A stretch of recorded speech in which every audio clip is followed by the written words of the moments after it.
Gibson do this movie already? What was it called? Paparazzi? Where the guy snaps and goes on a rampage. What is with these disgraced Australian actors doing these violent revenge movies?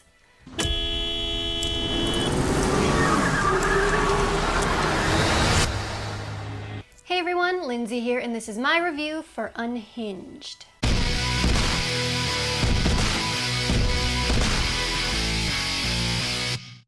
Theaters are back open, and one of the first films to be released in them is Russel Crowe's Unhinged. People were just clamoring to get back into the theaters to see this thing. I remember seeing the regular previews for this, but what really sold me on this movie was the PSAs that Russel Crowe did himself. I am from a reference point deep inside your hidden list of fears. I really like alternative trailers where it's not showing the clips from the film really, but it's getting your interest going. I am unhinged. So nothing's new. See you in cinemas. And that's exactly what these PSAs did. They were funny, they were kind of weird, a little menacing at times, but they were very good, and I think they did the job of getting people's interest piqued. Off you go. The basic storyline is it follows the character Rachel. She is going through a divorce. She's got a son. She's living with her brother and his girlfriend, and nothing is going right for her. She's having a real bad day. And she's trying to get her son to school and also meet a client at the same time, and things are just not working out, and she tries to take a shortcut, which ends up not being a shortcut. It takes longer, and her frustrations boil over, and she starts honking at this truck in front of her that's not going through the green light, making her more late. And who is driving that truck? None other than Russel Crowe. And his character has just done very, very terrible things and is not in a great mood. So he starts following her and terrorizing her until he gets his apology. He goes full road rage. And that's pretty much the basic storyline. There's not much more to it than that. My overall thoughts on this film, it's not great by any means. It's very entertaining in both good and bad ways. Some of the dialogue is extremely cheesy and contrived and very almost TV movie or like mid-90s thriller, where the bad guy is super bad and he has these huge expository monologues about why he's so angry and what he's gonna do to you and how evil he is. What do you want? I need you to learn what a bad day really is. Some of the acting, like I said, is not that great, especially Rachel and the son. I mean, I think it's because the dialogue that they were given was not that great, because it's pretty clunky, like when they're trying to figure out what they're gonna do.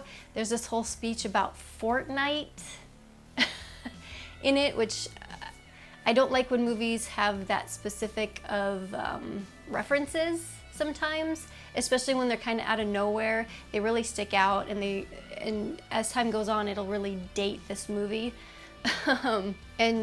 Speaking of dating this movie, the opening credits are played over this montage of road rage incidences and how we're all arguing with each other and we all hate each other and there's a virus out there. And so yeah, you go to the movies to escape what's going on, and then you're treated to like a 3-minute montage of how shitty the world is right now.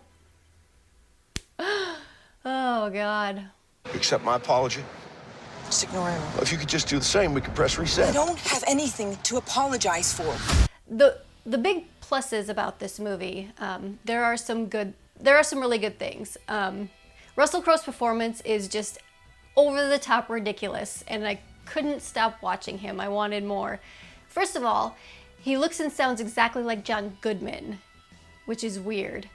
And second of all, I kind of wish he just would have played himself. That he just played Russel Crowe on a really bad day who just starts going on a rampage chasing this woman. I think that would have pushed this movie up to the tippy top if he would have just played himself.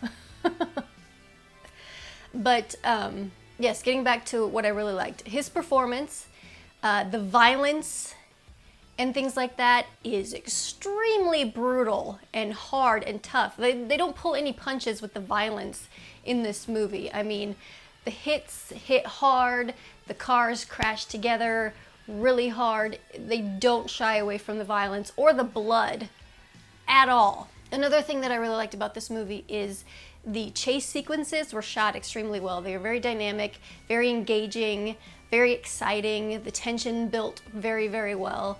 Those scenes were really well done. The scenes in between that, I think, drug out a little longer than they needed to. This is the kind of movie where you don't need a lot of exposition, you don't need a lot of plot. People just want to see Russel Crowe go fucking crazy.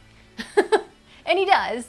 But there was a lot of other stuff that I don't think we really needed. Because we didn't really need to know a lot about her backstory or what she was going through or how much her life had fallen apart.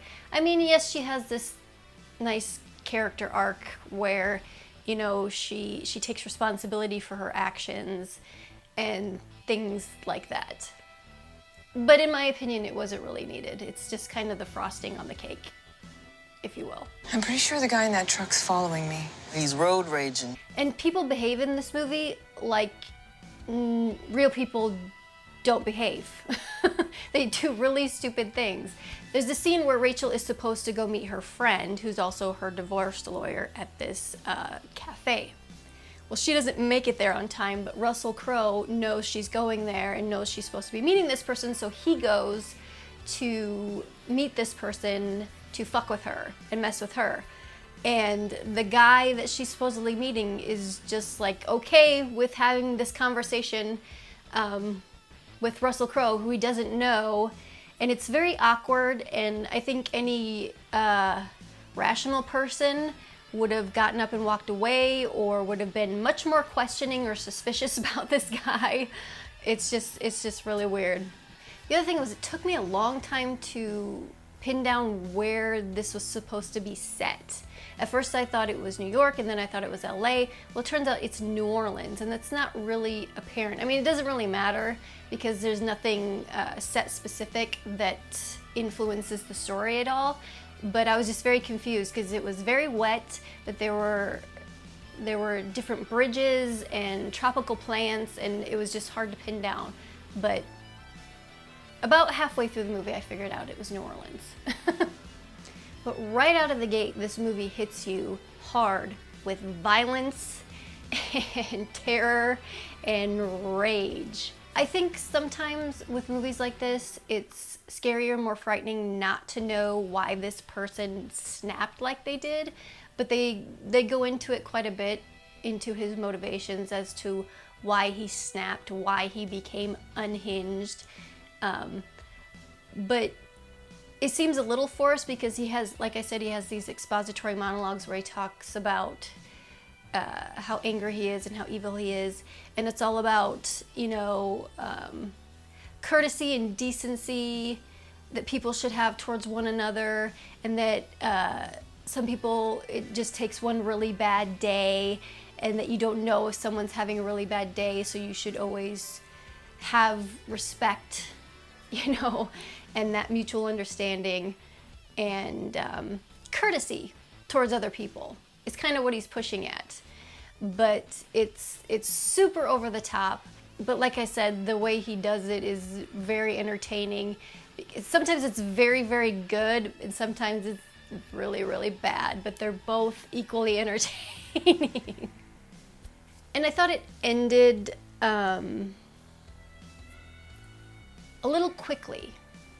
I was hoping that we get a little bit more drawn out final battle, but the ending comes pretty quickly. But it is very brutal and very rough and very unhinged. And we even get a nice little one-liner at the end, which is always nice. Would I recommend Unhinged? If you are comfortable with going to a theater, it's a fun movie to see. It's kind of smart of them to have, you know, one of the first films come out, especially with this film that would normally get buried by more popular films, but right now it's the #1 movie in the world. Go figure. So yes, if you feel comfortable going to the theater, go ahead and go see it. But I don't know. If you're even the slightest bit leery about going to the theater, I'd just wait for it to come to streaming.